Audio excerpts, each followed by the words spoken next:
O canal Terror na Cabana apresenta na história de hoje, revisitando o passado assombrado de nossa cidade, o aperto gelado do medo. Todos nós já ouvimos as lendas urbanas, atendemos aos avisos e seguimos as regras à risca. Bem, a maioria de nós, Marcos e eu, não éramos crianças normais. Estamos sempre em apuros.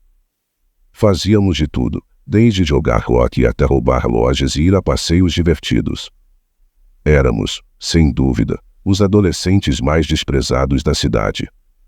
Mal sabíamos que todas essas travessuras levariam inevitavelmente ao pior dia de nossas vidas. Deus, eu gostaria de poder retirar isso.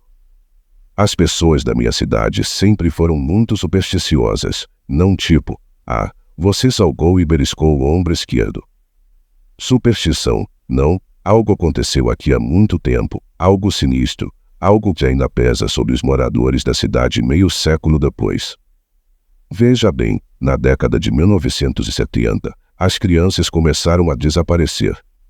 Os desaparecimentos aconteciam sempre à noite, sempre da mesma forma. Isso trancaria sua casa com mais força do que Fort Knox, apenas para encontrar a porta da frente aberta.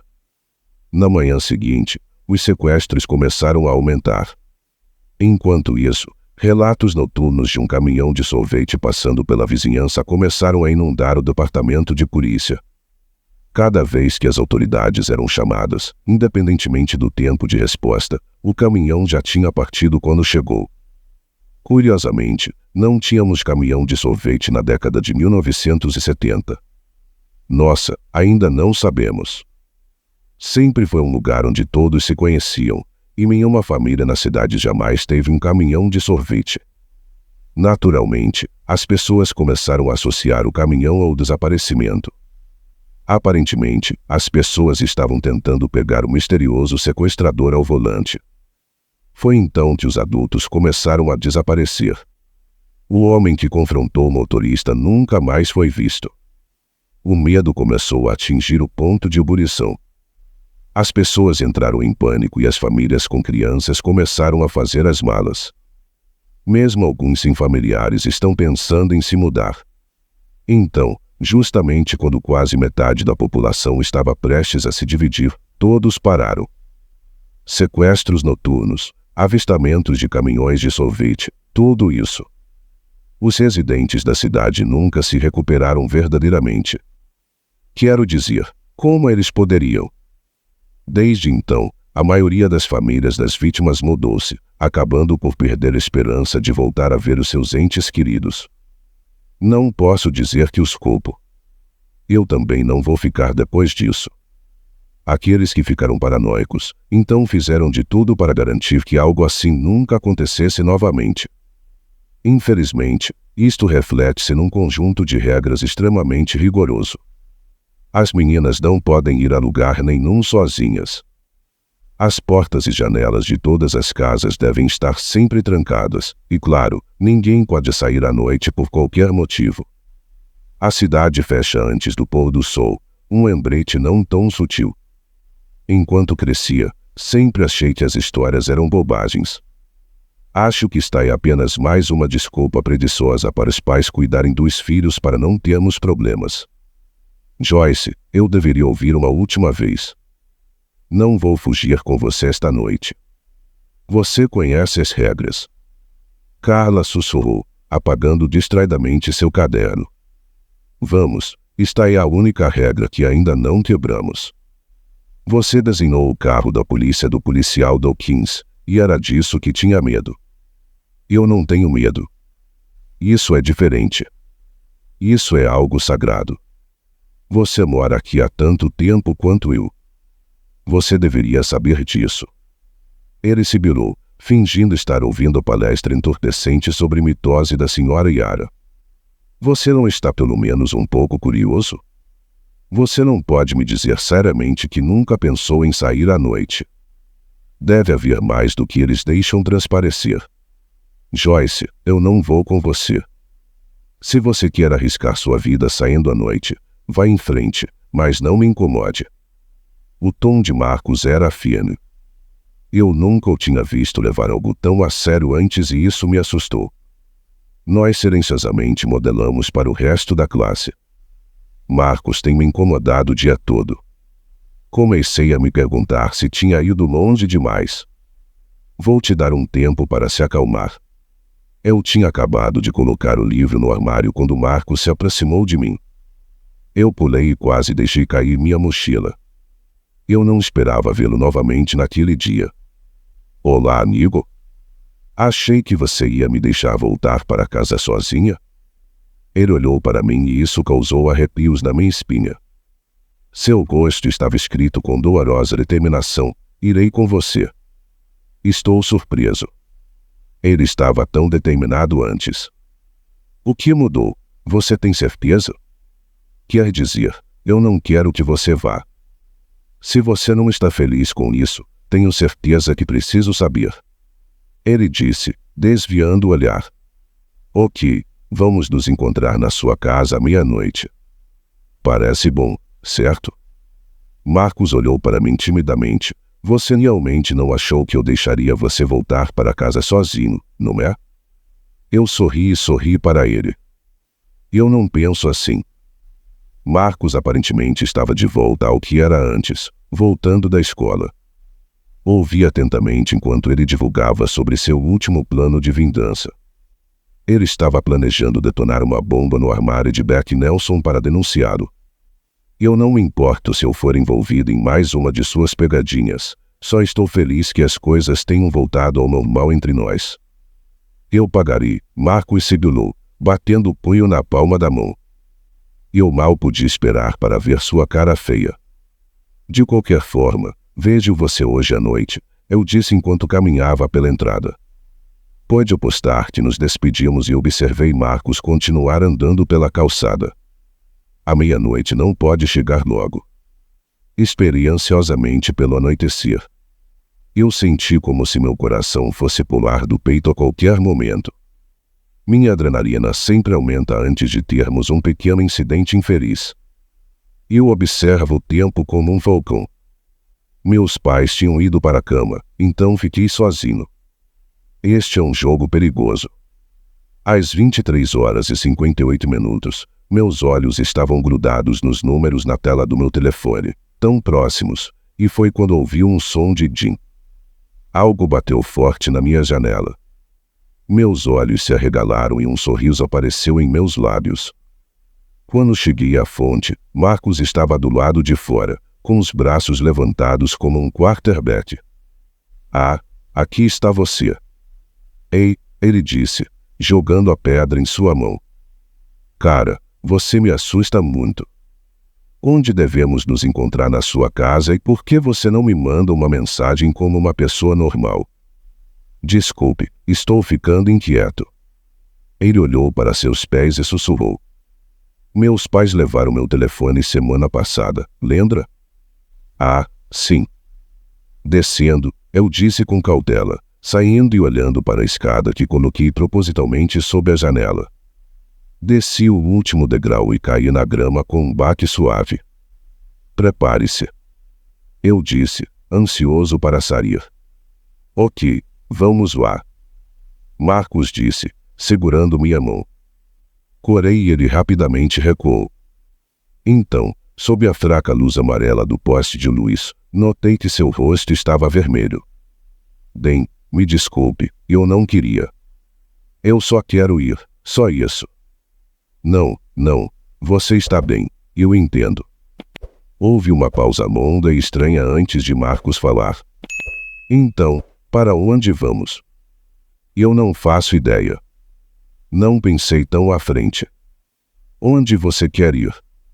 Como é o parque? Por que deveríamos nos divertir no parque se não há crianças? Está mostrando o caminho. Eu disse dramaticamente, estendendo meus braços. Um sorriso bobo apareceu no rosto de Marcos e ele concordou de bom grado. Caminhamos em silêncio, admirando a paisagem ao nosso redor. Passamos por dezenas de casas, e sua presença iminente acrescentava uma atmosfera inquietante à noite silenciosa. A luz fraca lançava um brilho estranho nas janelas que fez meu sangue gelar. Outra coisa estranha que notei foi o silêncio mortal ao meu redor. Os únicos sons que ouvimos foram passos da calçada e sangue correndo em nossos ouvidos. Nenhum som de criaturas noturnas, nenhum inseto, nenhum sapo, nada. Não podíamos nem ouvir os grilos, o que me causou arrepios na espinha. Quando chegamos ao parquinho, eu estava suando muito. Marcos olhou assustado, mas quase suspeitei que ele estava fingindo. Não me entenda mal, Marcos é um cara durão, mas, para ser sincero, sou o mais corajoso de nós dois. Normalmente, se eu estivesse nervoso, seria 10 vezes pior. Sentamos em balanços adjacentes. Estremeci quando o balanço de metal enferrujado rangiu e gemeu sob nosso peso. Mesmo estando sozinhos, não conseguia afastar a sensação de que estávamos sendo observados, como se algo sinistro soubesse que estávamos ali. Estremeço ao pensar que algo sinistro pode estar à espreita na escuridão, esperando o momento perfeito para atacar. Disse a mim mesmo que não havia motivo para pânico, mas não pude deixar de espiar as sombras das árvores atrás de mim de vez em quando. Comecei a me arrepender profundamente de ter deixado a segurança de minha casa. Então, Joyce, sou só eu que me sinto assim? Ou este lugar, esta cidade parece que é uma presença lá? Você sabe, como se não fôssemos os únicos aqui. Ele baixou a voz, como se temesse que alguém o ouvisse. Sim, eu também me sinto assim. Foi realmente assustador, eu disse, sentindo aquela sensação opressiva ser gentilmente retirada de nossos ombros. É bom saber que Marcos também se sente assim. Marcos olhou para a palha sob nossos pés. Ele parecia perdido em pensamentos, como se seu corpo estivesse ali, mas sua mente estivesse em alguma dimensão distante. Você sabe, eu não tinha intenção de ir com você. Há uma razão pela qual escolhi sair esta noite. Ele suspirou, a ambição cansada estampada em seu rosto. Ele estava escondendo algo de mim, mas eu podia senti-lo lentamente criando coragem para me dizer o que era. Então, eu sei que todos vocês já ouviram a história sobre o sequestro de crianças por sorvete nos anos 70, e eu sei que vocês vão pensar que é tudo um monte de besteira fumegante, mas não é. Ele fez uma pausa, procurando uma reação em meu rosto. Como você pode ter tanta certeza? Tínhamos uma ótima vida naquela época. Então meu tio foi uma das crianças sequestradas. Meu coração afundou, não por causa da conexão de Marcos com as pessoas que foram levadas, mas por causa dessas histórias. É verdade, Marcos, me desculpe, eu não sabia. Não importa. Ele me interrompeu novamente. Ele tinha 3 anos quando isso aconteceu. Já se passaram décadas, mas acho que meu pai nunca se perdoou de verdade. Ele tinha apenas 5 anos da época. Mas ele sentiu que merecia isso. Mas ele não me diria isso, mas sei que pude ver nos olhos dele. Mesmo agora, isso ainda o deixa emocionado. Uma lágrima escorreu pelo rosto de Marcos, mas ele rapidamente a enxugou. Eu sei que sou estúpido, mas só quero saber se é verdade e se essa coisa ainda existe. Para ser honesto, eu meio que esperava isso.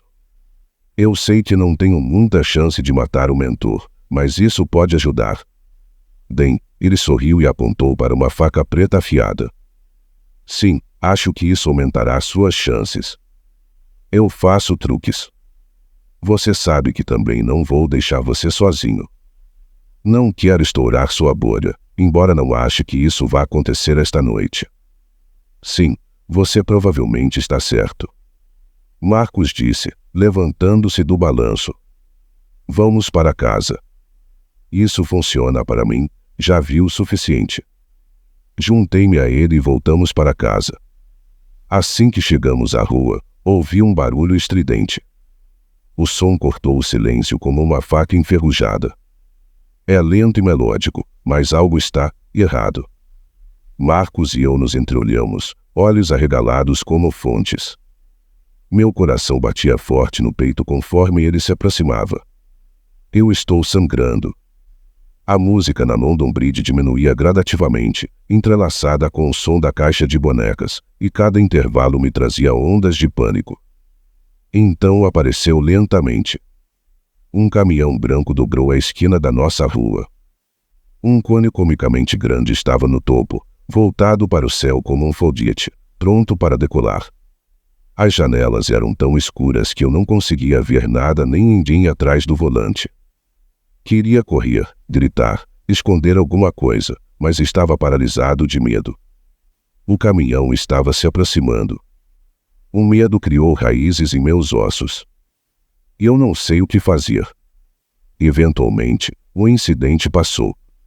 Fiquei boquiaberta para ele, olhando para todas as diferentes opções coladas ao lado, e então ele parou na nossa frente. A música parou e a noite foi envolta em silêncio.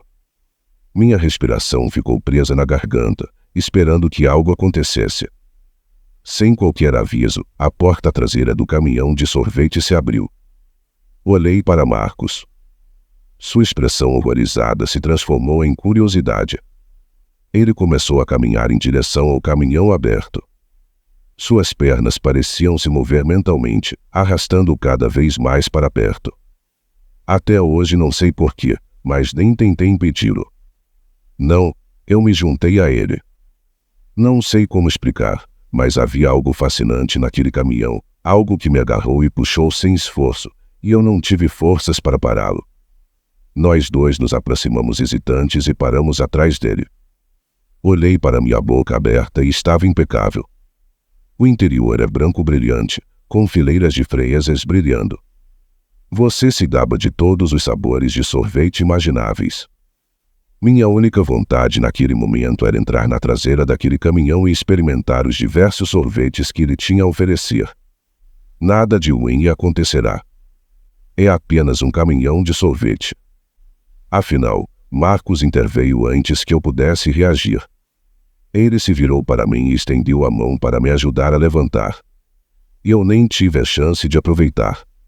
A porta se fechou de repente, trancando Marcos lá dentro.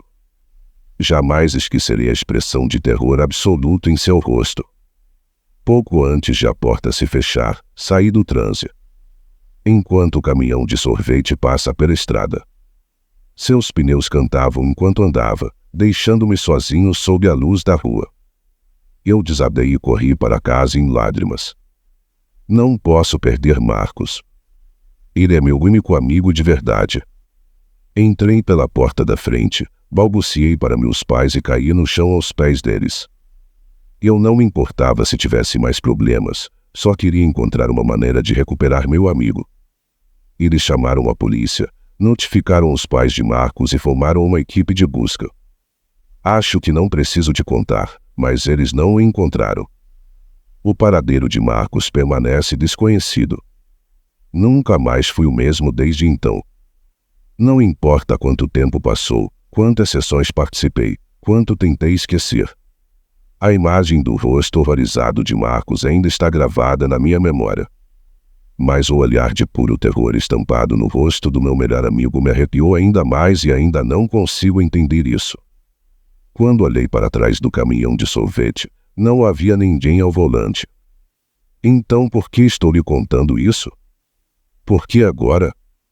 Bem, meu filho desapareceu ontem à noite. Acordei assustado. Ao lado de meu marido que roncava, uma sensação de pavor tomou conta de meu estômago quando aquela melodia horrível chegou aos meus ouvidos. A ponte de Londres está desabando. Corri para a porta da frente. A porta está aberta. Observei impotente enquanto meu filho subia na traseira do caminhão. Eu não conseguia nem gritar. Meu coração está cheio de medo, assim como naquela noite, há 20 anos.